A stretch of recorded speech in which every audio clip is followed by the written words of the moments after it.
Bonjour à tous, nous poursuivons avec la 4e Mishnah. La Mishnah nous enseigne à Koreh Batorah, celui qui lit à la Torah, c'est-à-dire celui qui monte à la Torah. L'habitude de l'époque était que celui qui montait lisait à la Torah. Aujourd'hui, puisque certains ne savent pas lire dans le Sefer Torah, donc c'est pour cela que les Chachamim ont institué un Chazan, c'est-à-dire un homme ministre vision qui va lire pour les autres.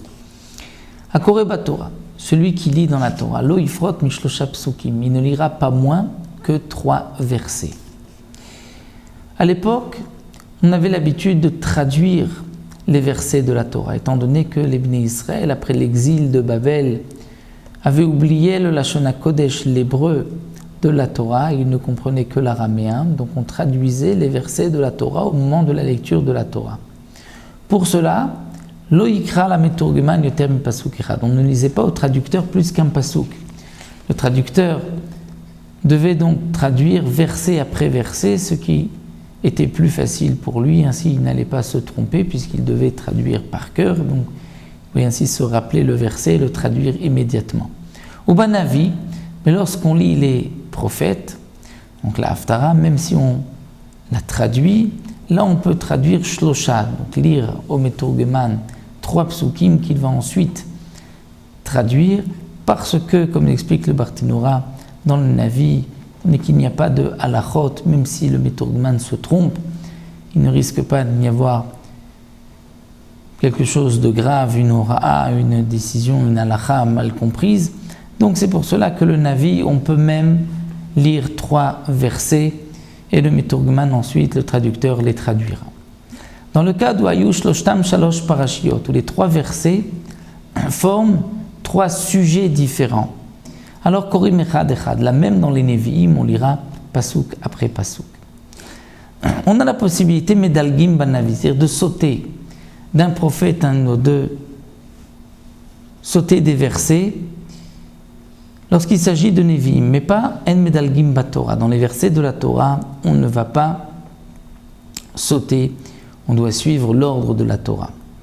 Et comme le précise le Barthénora, c'est uniquement s'il s'agit de 2 sujets. Mais le même sujet, on peut sauter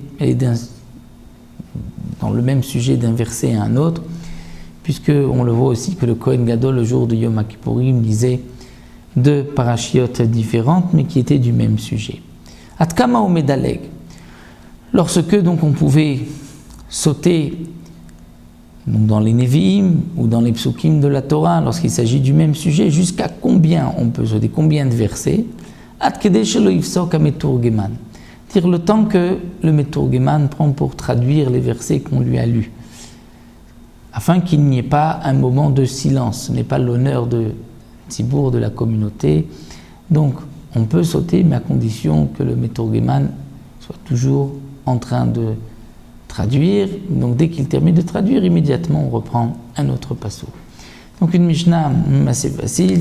Nous voyons quelques halachot concernant les versets de la Torah, combien on doit en lire, comment on lit. Donc n'oublions pas moins de 3 psukim. Dans le cas où on lit que 2 psukim, on n'a pas accompli la mitzvah si parmi les 7 montées de Shabbat, un homme est monté et n'a lu que 2 psukim, c'est comme s'il n'est pas monté. Donc il faudra rajouter une autre montée.